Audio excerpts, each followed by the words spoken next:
kung paano ba yung orientation nitong bola na to para tumagal ng ganito kahaba yung buhay niya. So itong bola ko is 5 years na to mahigit. At ito pa lang yung kanyang naging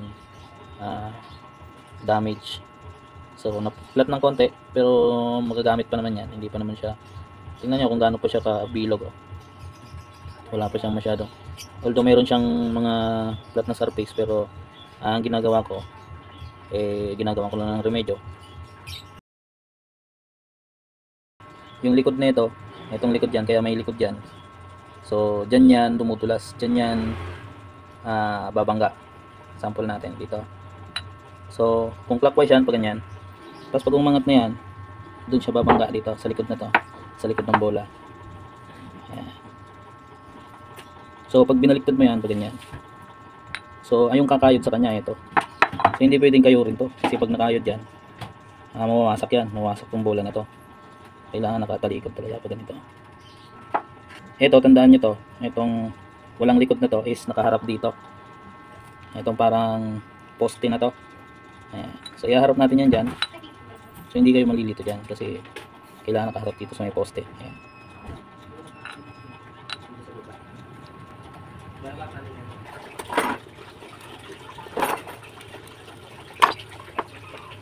Ayun guys, so ito na.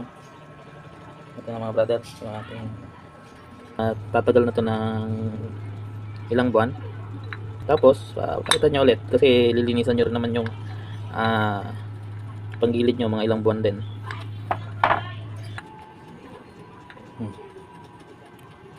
So kung may alog na yan, pwede nyo nang palitan yung busing, pero ito wala pang alog yan. So, goods na goods pa yan.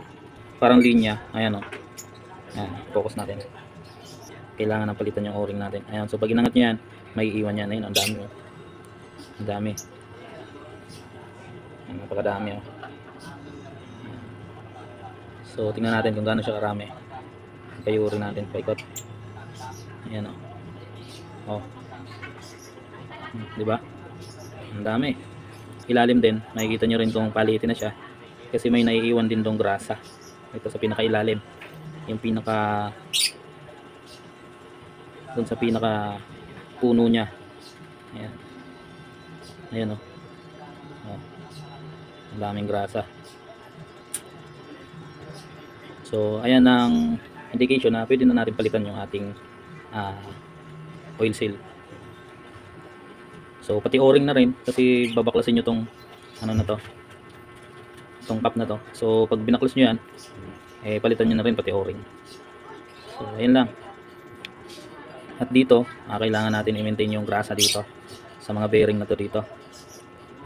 So kailangan may grasa din doon para kasi nakakahigop yan ng grasa. Ayan. So may makikita kayo parang nakaumbok doon. Ayan o. So pag binak-import mo yan, ayan, lumalabas yung grasa na yan. Hinihigop yan tapos ilalabas.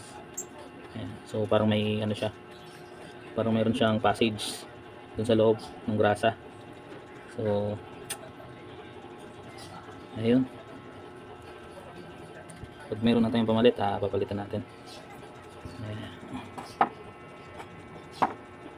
So make sure muna na kamay yung ihigpit nyo, huwag nyo gagamitan agad to ng impact wrench kasi masira yung thread.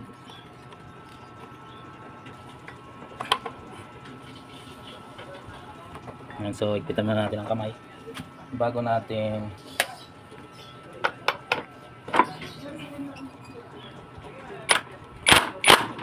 ayan, so dalawang pitik lang pwede na yan. Ang chumbel inayos na rin natin at nilinisan natin yung surface nya. Ayan, so kinuskus natin to, basta malinis lang siya, wala siyang carbon. Kahit huwag nyo na siyang kuskusin ng liha, o kung may liha kayo pwede nyo kuskusin, pero kung wala linisan nyo lang, basta wala lang siyang maraming carbon. So okay na yan.